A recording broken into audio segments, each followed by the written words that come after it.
We have to change the capitalist system. That's the first time those words have come out of my mouth. Our next guest, Jane Fonda, is an icon, a two-time Academy Award-winning actor, producer, author, activist, fitness guru, and badass.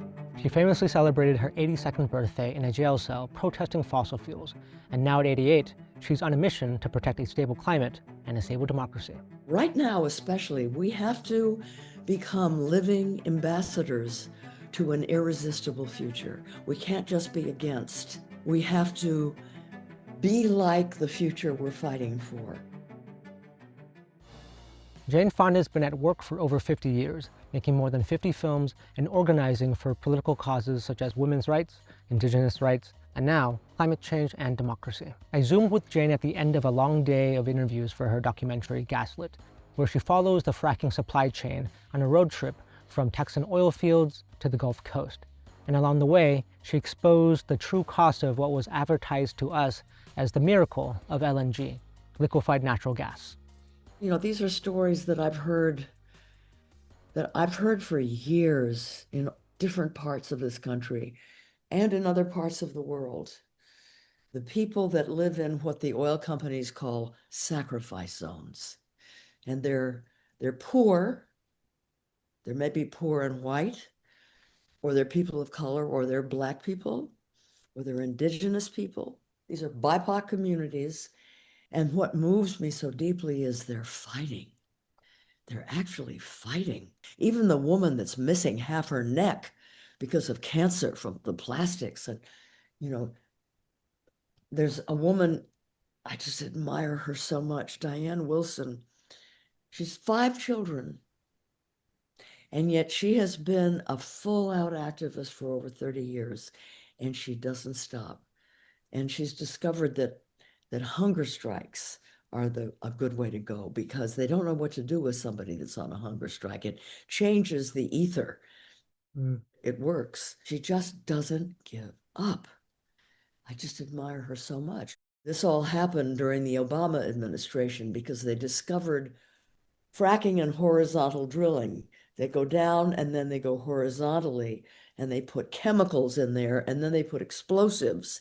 And the explosives break open the rock, the chemicals go into the fissures and break all the rocks apart, and then they go in and they get the gas and the oil out, and it destroys everything. It destroys nature, it pollutes water, it releases methane gas, which is 80 times more dangerous in the atmosphere than carbon dioxide. It doesn't last as long, 20 years, but that's all the time we have if we're not going to do something about this.